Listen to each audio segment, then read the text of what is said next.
The sprawling, meticulously planned community of Willow Creek Estates was a testament to the power of order. Every blade of emerald fescue was precisely trimmed, every rose bush pruned to botanical perfection, every mailbox a uniform shade of antique brass. It was a place where serenity reigned, or so it seemed, until the subtle tremors began. Eleanor Ainsworth, the formidable president of the Willow Creek Homeowners Association, surveyed her domain from the elevated vantage of her perfectly manicured front lawn. Her gaze, sharp and unwavering, swept across the street, noting the slight unevenness of Mrs. Henderson's hydrangeas, the faint smudge on Mr. Peterson's garage door, and the almost imperceptible sag in the Smiths' decorative birdhouse. Eleanor's life was a symphony of regulations, a ballet of bylaws, a masterpiece of meticulously enforced conformity. Willow Creek was her canvas, and she was the artist, wielding the HOA rulebook like a sculptor's chisel. Every resident was a brushstroke, every violation a discordant note in her carefully crafted masterpiece. She believed in the sanctity of uniformity, the power of aesthetic harmony, the necessity of a well-ordered existence. It was a philosophy she had instilled in Willow Creek with an iron fist and a heart that beat in perfect rhythm with the HOA's bylaws. The first tremor, as it were, came in the form of a rogue flamingo. Not a real flamingo, of course, but a plastic one. A garish, pink, plastic flamingo that materialized overnight in the meticulously curated front yard of the newly arrived Miller family.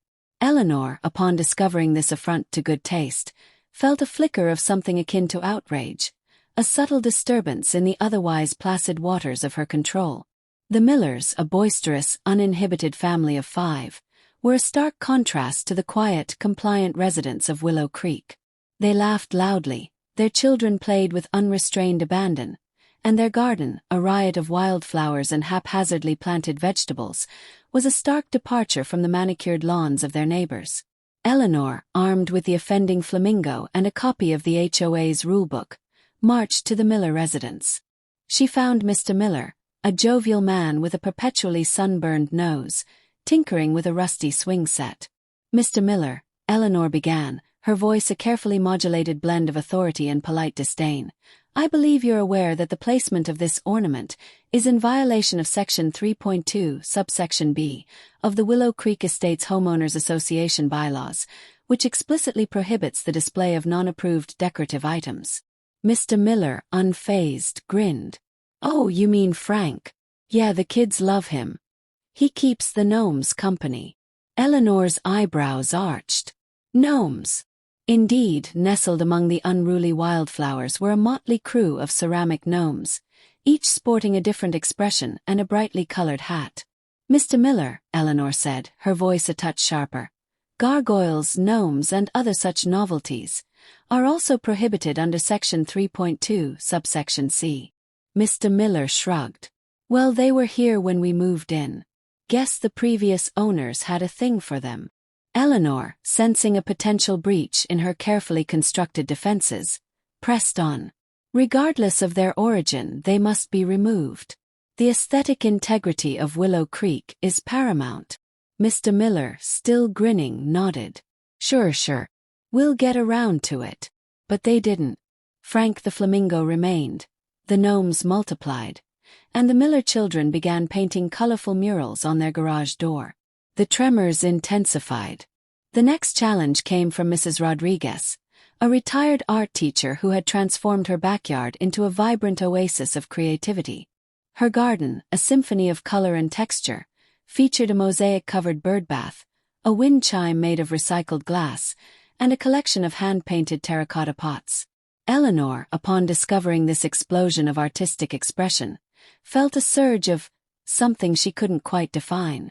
It wasn't anger exactly, but a deep unease, a sense that the carefully maintained order of Willow Creek was under threat. Mrs. Rodriguez, a woman with a warm smile and paint-stained fingers, greeted Eleanor with a cheerful, "Hello, dear. Isn't it a lovely day?"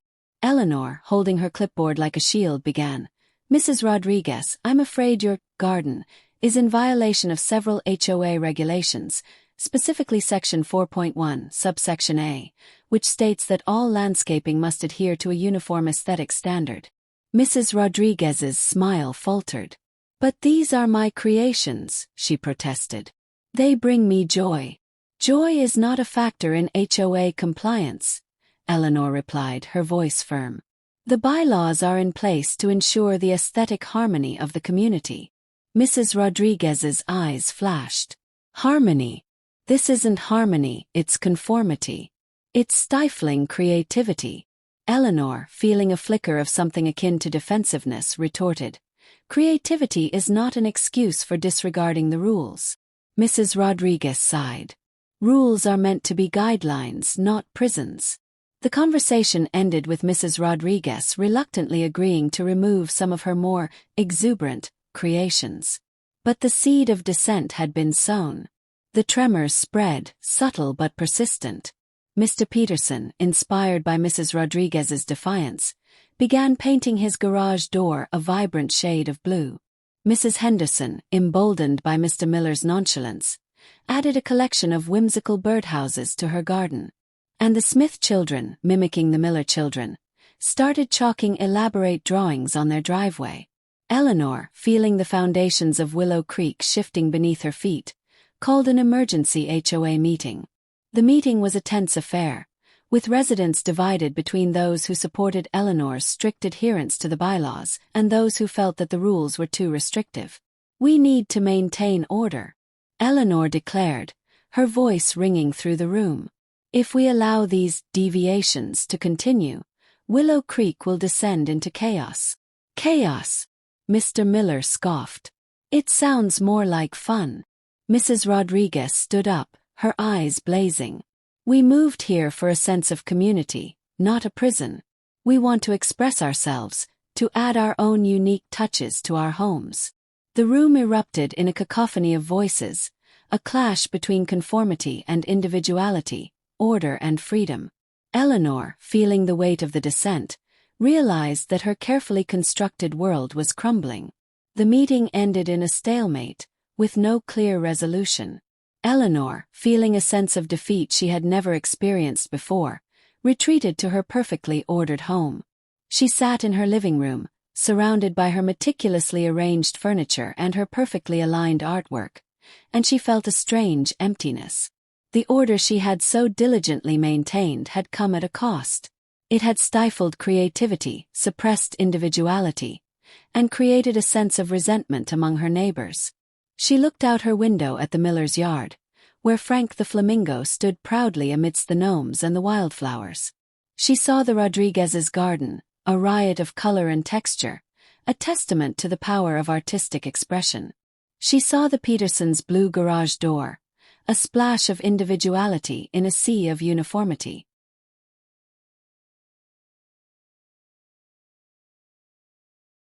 And she realized that Willow Creek wasn't a canvas, it was a community. It wasn't a masterpiece of order, but a tapestry of lives, each thread unique and vibrant. The next morning, Eleanor did something she had never done before. She walked to the Miller's house, not with a clipboard and a rulebook, but with a smile. "Mr. Miller," she said, "I've been thinking. Frank's actually quite charming." Mr. Miller's jaw dropped. "You mean, you don't mind?" Eleanor shook her head. "No. I think Willow Creek could use a little color." She then visited Mrs. Rodriguez, not to reprimand her, but to admire her garden. She complimented the mosaics, the wind chimes, the hand-painted pots. "Your garden is beautiful," she said. "It's a reflection of your creativity." Mrs. Rodriguez's eyes filled with tears. "Thank you, Eleanor. That means so much." Eleanor then walked to the Petersons' house and admired the blue garage door. "It's a bold choice," she said, "but it adds character." Mr. Peterson beamed. "Thanks, Eleanor. I was hoping you'd like it." Eleanor returned home, feeling a sense of lightness she hadn't felt in years. She realized that order wasn't about control, but about balance. It wasn't about uniformity, but about harmony. She called another HOA meeting, not to enforce the rules, but to propose a new vision for Willow Creek. She suggested a community garden, a place where residents could share their love of gardening and creativity. She proposed a neighborhood art fair, a celebration of the diverse talents of Willow Creek's residents. She advocated for a relaxation of the stricter rules, allowing for more personal expression within reasonable guidelines. The residents, surprised by Eleanor's change of heart, embraced her new vision. Willow Creek began to transform. The community garden bloomed, the art fair flourished, and the residents began to connect in ways they never had before. Willow Creek was no longer a place of rigid conformity.